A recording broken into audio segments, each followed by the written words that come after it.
Amém. Meu testemunho é que a última vez que eu dei testemunho aqui, eu falei que meu filho não estava falando comigo, né? E às vezes há males que vêm por bem, né? Jesus encolheu meu pai, amanhã já faz 8 dias, né? Minha família estava destruída. Eu não sei nem quantos anos fazia e faz que a gente não se reunia em família, né?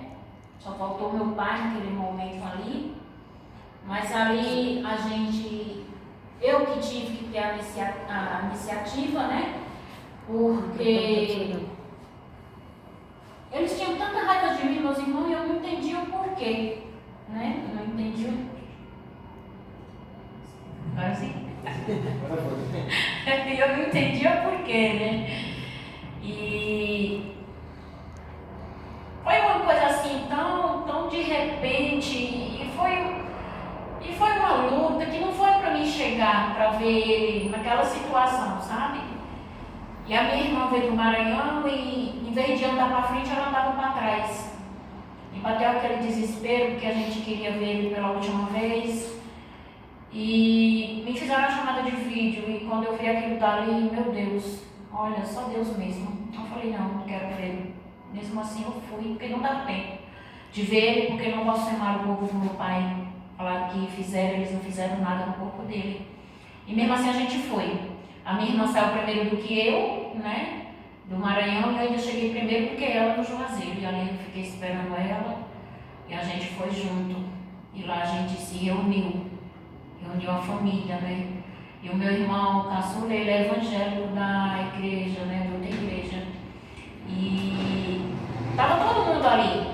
Aí ele foi e falou assim, quem tem que tomar a iniciativa é você. Você que tem que quebrar tudo isso.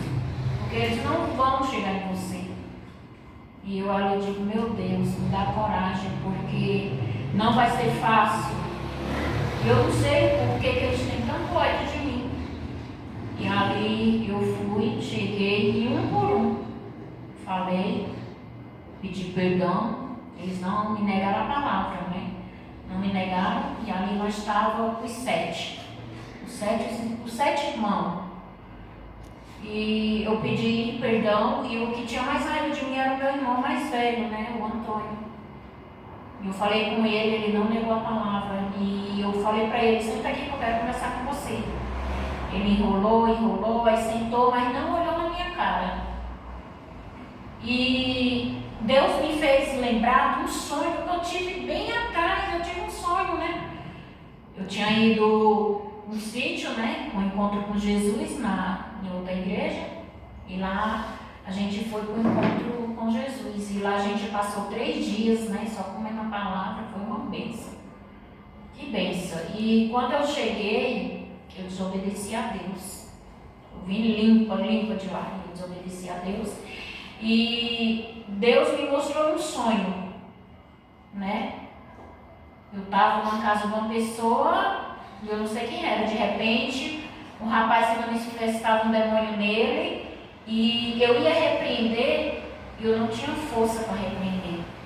Então aquele espírito saiu daquele rapaz e entrava em mim. E eu não entendia. E a irmã segurava aquele homem, e ele via aquele espírito veio para cima de mim, e ele deitava assim no meu ombro e dizia assim, você é minha. Eu te domino, você é minha. Eu tomei aquele susto, acordei, eu falei, mas Deus, eu não entendo por quê. Também orei a Deus, e aquele dali eu acordei. E quando eu sentei com meu irmão, sentei no sofá, ele sentou assim na mesa. Aí ele foi e falou, pode falar. Aí eu comecei a falar, né?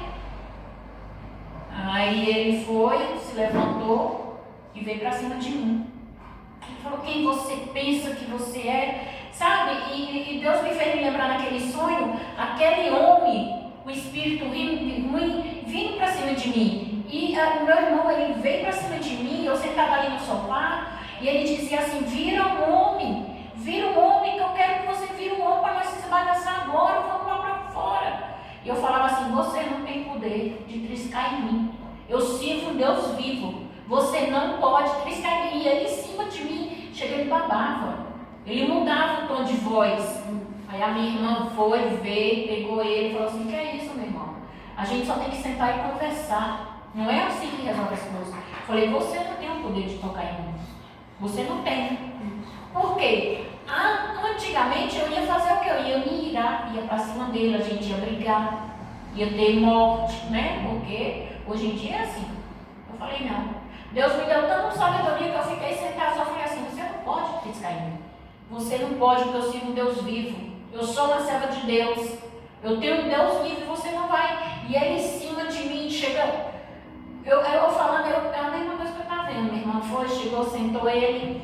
A minha irmã chegou assim perto de mim e falou assim, a gente enxerga você como inimiga.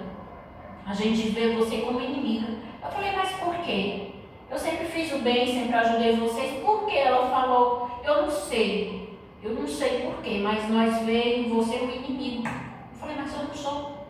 Eu só busco, eu oro, eu estou aqui para pedir perdão. Agora sim, eu peço perdão. Se vocês quiserem perdoar, bem, se não é vocês e Deus, minha parte eu fiz. Vamos parar com isso. Nós somos uma família. Quantos anos fazia que a gente sentava, a gente conversava, a gente brincava, a gente ria? Eu nem me lembro mais. E ali a gente sentou, conversamos, se entendemos todo mundo, para honrar a glória do Senhor Jesus. O meu filho falou, mãe, mandou a mensagem para minha filha.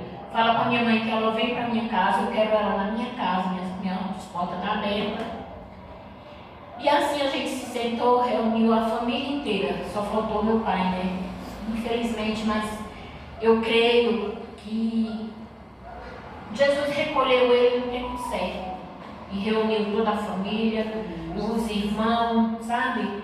Meu filho voltou a falar comigo, a minha colega Ana estava sem falar com o filho, voltou a falar com o filho, né? Tentando me ajudar, fui pedir ajuda a ele, eu falei, e ela já tinha me aconselhado, perdoa seu filho, né? Tal. E nesse dia eu fiquei muito feliz, porque eu me reconciliei com meu filho, com a minha família, com meus irmãos, a gente se reuniu, fizemos um almoço em família, né? Todo irmão, todos, foi uma bênção. Só faltou meu pai, mas eu creio que... Agora eu fico me perguntando, será que ele está vendo? Será que ele está dormindo em Cristo? Eu creio que ele está dormindo em Cristo. E feliz, porque hoje nós conversamos, nossos irmãos, reunimos todos, hoje todo mundo tem o WhatsApp de todo mundo, né? E meu último testemunho aqui foi que meu filho não falava comigo, né? E agora ele fala comigo todo dia, mãe, como é que a senhora está? E eu falo, se eu puder ir todos os anos, nas minhas férias, eu vou ver minha família, porque meu pai fazia muitos anos que eu não via meu pai. Assim, chamada de vídeo, mas abraçar, beijar, almoçar, tomar um cafezinho com ele, que eu sempre fiz, porque eu fui a filha que mais aproveitei. Eu acho que eu era a filha mais apegada, ele mais apegado a mim, por ser a mais velha, né? Então, assim, eu peço muito força a Deus, porque o que eu pude aproveitar com meu pai, eu aproveitei. E Jesus levou ele da maneira que ele pediu. Eu não quero ficar velho, eu não quero ficar doente, eu não quero ficar acamado. E eu creio que ele se arrependeu, se apegou com Deus e Deus ouviu o clamor dele, né? Ele falava assim, Deus, eu não quero ficar velho dando trabalho aos meus filhos. Quando for para o Senhor me levar, que seja só sentir uma dor e partir. E foi assim que aconteceu. Não estava com fisionomia feia, sabe? Estava lindo, meu pai estava dormindo, tranquilo. E ele morreu do jeito que ele pediu a Deus. O que me conforta é isso. O que me conforta é isso, mas a dor é grande e eu não desejo para ninguém. E agradeço, né, por Deus ter colocado no coração dos meus irmãos, eles terem me perdoado, né? Meu irmão me abraçou, me pediu perdão, né? Ele falou, me perdoe. Eu não sabia de tudo isso. Conversei com a minha irmã, com a minha mãe também. Todo mundo ficou na santa paz de Deus, né? E aqui eu agradeço a oportunidade. Amém. As palmas.